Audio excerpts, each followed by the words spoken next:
जो शिकारा में डल लेक में आप लोग हाउस बोट देखते हो वो बनता कैसे है? 140 फीट लकड़ी एक हाउस बोट तो बनाने में लगती है। 8 से 10,000 रुपए 1 फीट लकड़ी का रेट होता है यहाँ पर। अच्छा, सरकार की तरफ से आपको कोई मुआवजा नहीं मिला, जो करोड़ों रुपए का नुकसान हो गया हाउस बोट का जलने के बाद। अच्छा, अगर रिपेयरिंग भी करवानी है वो भी आपको ऊपर से परमिशन लेना पड़ता है। तो दोस्तों, इस समय मैं आपको लेकर आया हूँ एक ऐसी जगह पर जहाँ पर के श्रीनगर डल लेक में जो हाउस बोट कैसे बनती है और कितनी लकड़ी लगती है, क्या लकड़ी का प्राइस रहता है, और जब वो बनकर तैयार होती है तो हाउस बोट का क्या प्राइस रहता है, वो आपको पूरी की पूरी डिटेल इस वीडियो में मैं देने की कोशिश करूंगा। चलिए आपको मैं शुरू करवाता हूँ। सबसे पहले हम इसके बारे में बात करेंगे। ये जो लकड़ी है, जैसे ये इसको शेप को काटा गया है, ये तिरछी शेप जो काटी गई है, तो इसको कैसे आरी वगैरह से क्या मशीन से काटते हैं? मशीन से आरी से काटते हैं, इसको मशीन से काटा जाता है। और ये जो होता है देवदार की लकड़ी। देवदार की लकड़ी, देवदार की लकड़ी का क्या रेट होता है? देवदार की लकड़ी यहाँ पे कम से कम 8-10 हजार रुपए 1 फीट मिलता है। 8 से 10,000 रुपए 1 फीट लकड़ी का रेट होता है यहाँ पर। ये किलो के हिसाब से मिलती है, कैसे मिलती है? नहीं, किलो से नहीं मिलता है, ये तो फीट के हिसाब से मिलता है। फीट के हिसाब से मिलती है यहाँ पर तकरीबन। हाँ, ये तो जो लकड़ी है बॉटम और इसका ये हो गया 140 फीट। 140 फीट लकड़ी एक हाउस बोट तो बनाने में लगती है। बनाने में ये बनता है 4 बेडरूम हाउस बोट। 4 बेडरूम का 140 फीट की लकड़ी इसको बनाने में लगती है। और आपको पूरा का पूरा पीछे तक दिखाता हूँ मैं, चलिए मेरे साथ। जैसे ये बीच में एक डाला हुआ है, ये बीच में डाला हुआ है, अभी इसके बांधा, इसके ऊपर छत डलेगी, इसके ऊपर ये फर्श प्लेटफॉर्म लगेगा, इसके ऊपर यहाँ से बीच में लगेगा। अच्छा, ये बेस है, ये बेस है। अच्छा, और इससे लगेगा प्लेटफॉर्म, यहाँ से लगेगा प्लेटफॉर्म। अच्छा, ये इसकी इतनी जगह से दोस्तों, ये इसके नीचे वाला हिस्सा सीधा पानी में रहेगा। ये सिर्फ बेस बन रहा है हाउस बोट का, इसके ऊपर और कंस्ट्रक्शन होगी तो एक पूरी बिल्डिंग के जैसे इसको तैयार किया जाता है। जैसे ये लकड़ के फट्टे पड़े, ये किस काम आते हैं? ये इसके नहीं, ये इस लगाते हैं ना, जिसके फर्श लगाते हैं, जिसका आपने बैठे। अच्छा, ये जैसे हमारे घरों में टाइलें लगती हैं, तो दोस्तों वैसे ही ये जो फट्टे आप लोग देख सकते हैं बीच में, इसमें लगेगा कम से कम 50 फट्टे। 50 फट्टे लगेगा, ऐसे लगेगा। हाँ, उसके ऊपर लगेगा फर्श लगेगा। ये जो बीम आप देख सकते हो, इसके ऊपर भाई एक कमरा पूरी बिल्डिंग के जैसा तैयार किया जाएगा, जिससे कि लोग यहाँ पर आने वाले टाइम में रुक सकेंगे। मैं आपको बताता हूँ कि इस हाउस बोट को बनाने के लिए या लकड़ी खरीदने के लिए यहाँ पर परमिशन बहुत ही ज्यादा मुश्किल से मिलता है, तकरीबन तो मिलता ही नहीं है। तो परमिशन कैसे मिल लेते हैं? मतलब बारिश वगैरह लगानी पड़ती है? नहीं, हमारा परमिशन क्या है, जैसे हाउस बोट जाते हैं, टूरिज्म में जाते हैं, और टूरिज्म फिर उसका ये सरकार से ऑर्डर लेते हैं, लेकिन लकड़ी भी बहुत मुश्किल से मिलता है। यहाँ लकड़ी भी मुश्किल से मिलता है। क्योंकि इसका लंबा लकड़ी होना चाहिए, कम से कम 50 फीट 80 फीट होना चाहिए लकड़ी। अच्छा, फिर तो पूरा ये साइड का वॉल बन सकता है। सरकार से परमिशन कितने दिनों में मिल जाती है? मुश्किल से मिलता है मुझे। इस टाइम से खाली रिपेयरिंग का भी ऑर्डर है, वो भी दिक्कत बहुत आते हैं। अच्छा, अगर रिपेयरिंग भी करवानी है वो भी आपको ऊपर से परमिशन लेना पड़ता है। गाड़ियों का भी परमिशन है, इजी साइकिल रिपेयर करना है गाड़ी का, मगर हमारे बहुत मुश्किल किया डल जी। अच्छा, आने वाले कल मुझे लग रहा है ये जब परमिशन नहीं देगा तो हाउस बोट बड़ी मुश्किल से और मिलेगा देखने के लिए डल लेक में। क्योंकि हर साल हर हाउस बोट का परमिशन होना चाहिए, क्योंकि वो डैमेज होता है यहाँ पे। क्योंकि जितना पुराना हाउस बोट है उनका भी डैमेज है, बहुत ही मुश्किल से परमिशन मिलता है। सही बात है। और लकड़ी भी नहीं मिलता है। पिछले टाइम गवर्नमेंट ने बताया हम सब्सिडी पे आपको लकड़ी देंगे। अच्छा, तब से हमारा पूरा जूता भी घिसर गया, हमने फॉर्म भी भर दिया, उसका ना नाम है, ना निशान, ना कुछ नहीं। तो इन्होंने बताया कि ऑफिस के चक्कर लगा के हमारे जूते तक घिस गए, लेकिन हमें परमिशन नहीं मिला। रिपेयरिंग का परमिशन नहीं मिला यार इनको। चलिए आपको हाउस बोट और दिखाते हैं आगे। इसमें 7 से 8 महीने लगता है बनाने में। 7 से 8 महीने लग जाते हैं एक हाउस बोट को तैयार करने में। 5 कारीगर होता है।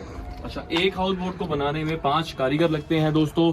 7 से 8 महीने इस हाउस बोट को, जो कि 5 बेडरूम वाली होती है, 7 से 8 महीने इसको बनाने में लग जाते हैं। यानी कि दोस्तों, अगर आपने अपने घर का 200 गज का मकान भी तैयार करना है, वो भी ज्यादा से ज्यादा 3 से 4 महीने में आप लोग बढ़िया तैयार कर सकते हो। लेकिन हाउस बोट को तैयार करने में 7-8 महीने लग जाते हैं। तो ये हाउस बोट जब बनकर तैयार होती है तो कितने करोड़ रुपए का खर्चा आ जाता है? इसमें कम से कम अभी तक इनका लगभग, इन्होंने बेचारे जो हाउस बोट वाले हैं, इन्होंने लोन निकाला है और कुछ जमीन गिर के रखा है, मकान भी कुछ गिर के रखा है, क्योंकि अभी इस टाइम काम नहीं था। अच्छा, गिरवी रख दिया उन्होंने? हाँ, गिरवी रखा था, क्योंकि इनका पहले हाउस बोट था तो वो तो जल गया था। अरे बाप रे, कम से कम 8-10 हाउस बोट जल गया था डल झील में। 8 से 10 गवर्नमेंट हाउस बोट जल गवर्नमेंट गए की तरफ से कोई हेल्प नहीं मिला, तो ये तो मजबूर था क्योंकि ये इंडिपेंडेंट है हम टूरिज्म के ऊपर। अच्छा। जितने हाउस बोट है तब हम फैमिली बचा सकते अच्छा, हैं। सरकार की तरफ से आपको कोई मुआवजा कोई नहीं मिला? मुआवजा जो नहीं मिला, करोड़ों ना- रुपए का नुकसान हो गया हाउस बोट का ना कोई जलने के इंश्योर बाद। होता है ना कुछ नहीं है। वो जलने का कारण क्या था? ये जलने के कारण क्या, कोई इलेक्ट्रिक में शॉक होता है। अच्छा, शॉक के कारण, इलेक्ट्रिकल शॉक के कारण उसमें आग लग गई। में, या कोई टूरिस्ट थोड़ा उनका मिसअंडरस्टैंड होता है, उनको जो पावर ब्लैंकेट होता है, अच्छा, पावर ब्लैंकेट कभी वो भूल जाता है निकालने में, तो उस वजह से भी power आग short पकड़ सकते लेता हैं। है, शॉर्ट सर्किट। और कभी आंधी भी आता है, यहाँ पे नुकसान होता है, तो परमिशन का भी ऑर्डर नहीं है रिपेयरिंग का। अरे बाप रे। उसका भी यहाँ पे वो तो म्युनिसिपैलिटी दोस्तों, आता है जो तो आप पकड़- खूबसूरती देखते हो ना डल लेक की, भाई वो खूबसूरती के पीछे बहुत सारी मुश्किलें छुपी हुई हैं। ये बोल रहे हैं कि यहाँ पर आंधी तूफान आता है, कुछ जल जाए, कुछ हो जाए, तो इनको उसकी रिपेयरिंग तक की परमिशन नहीं मिलती है। उसकी परमिशन लेनी बहुत मुश्किल है यहाँ पर। इसको कम से कम 1 साल लगा है, जब उन्होंने पूरा विश्व किया, कहाँ से अप्रोच लगाया, क्या किया, तब मुश्किल से उनको ये रिपेयरिंग का ये पुराने में बनाने में लगा है। अच्छा, इसको 1 साल लगा। तो और total- इसमें पैसे भी बहुत खर्चा आ गए। इसके आज तक हो गया कम से कम मैक्सिमम इसका 2 करोड़ रुपया तक खर्चा आ गया। 2 करोड़ रुपए इस 2 हाउस करोड़ बोट रुपए को खाली बनाने ये में। घर बनाने में, कम से कम 5, 7, 8 करोड़ रुपया इसमें पूरा आएगा, जिसमें वो बाथ टब लगाएगा, फिटिंग सब कुछ, फर्नीचर वगैरह कम से सब कम- डालकर, कुर्सियां, बेड वगैरह, जितना भी 6 फर्नीचर होगा, 6 से 7 करोड़ रुपया 6 से 7 करोड़ रुपए ये 5 बेडरूम वाले हाउस बोट बनाने में खर्च विदाउट फर्नीचर। Without फर्नीचर के furniture। साथ 12, 13, 15 करोड़। फर्नीचर के साथ 12-13 करोड़ रुपए तक पहुंच जाएगी ये 5 बेडरूम वाली house 5 boat. Bedroom very good sir. और हर कमरे के साथ बेडरूम और बाथरूम अटैच अटैच बाथरूम होता है। ये होता है डिलक्स हाउस बोट। तो एक एवरेज हाउस बोट में कमरे कैसे होते हैं? ये कोई लग्जरी हाउस बोट नहीं है, नॉर्मल सी हाउस बोट है। चलिए देखते हैं। तो भाई ये रूम हमारा था, इस रूम में हम लोग रुके हुए थे। आप लोग देख सकते हैं कुछ ऐसा रूम हमें दिया गया था। कुछ टॉयलेट है अंदर से, आप लोग देख सकते हैं। तो कुछ ऐसा रहने वाला है हाउस बोट का टॉयलेट अंदर से। गर्म पानी और ठंडा पानी सब मिलेगा सब मिलेगा। कस्टमर को। वाईफाई भी आपके पास वाईफाई भी है मेरे। वाईफाई भी इनके पास अवेलेबल है। Wi-Fi चलिए, शुक्रिया भाईजान, बहुत अच्छी आपसे जानकारी, हमें बहुत अच्छी जानकारी मिली। और इस वीडियो को लाइक जरूर करना। एरिया का नाम है बोट यार्ड, जहाँ पर के हाउस बोट्स तैयार होती हैं। और ये मेरे पीछे आप लोग एक प्लांट सा देख रहे होंगे, ये पानी निकालने के लिए प्लांट बना रखा है। जब यहाँ पर पानी भर जाता है हाउस बोट बनाते बनाते, या समझ लो बारिश ज़्यादा हो गई तो यहाँ पर पानी ज़्यादा भर जाता है, तो इस पानी को निकालने के लिए इस मशीन का प्रयोग किया जाता है यहाँ पर। देखिए, ये सारी की सारी जो दुकानें हैं मीना बाज़ार की, तो ये लेक के ऊपर ही बनी हुई हैं। ये देखिए, ये छोटे छोटे जो बांस हैं, इनके ऊपर लकड़ी के ढांचे के ऊपर इन्होंने अपनी दुकान सजा रखी है। ये देखिए, आर्ट एंड क्राफ्ट की दुकान है यहाँ पर। देखिए कितनी सारी गिफ्ट आइटम है यहाँ पर। आप धीरे धीरे जब हम आगे बढ़ते जाते हैं ना, तो ये मीना बाज़ार की जो लेक है ये संकरी होती जाती है, जहाँ पर कोट बनता है। ये देखिए भाई, हमदन एक्सपोर्ट हाउस, यहाँ पर कोट बनता है और यहाँ से ऑल ओवर इंडिया में सप्लाई होता है माल।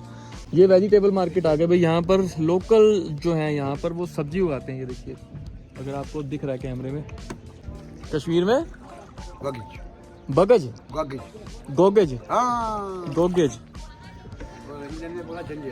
ओके। तो भाई कैसा लग रहा है आप सबको ये व्लॉग? अगर आपको वीडियो देखने में मज़ा आया अभी तक की, तो कमेंट तो ज़रूर कर, राय तो अपनी कम से कम ज़रूर दिया करो कि क्या क्या सुधार करने की ज़रूरत है, और आपको क्या क्या कौन कौन से सीन आपको अच्छे लगे हैं, तो मुझे कमेंट करके राय ज़रूर दिया करो।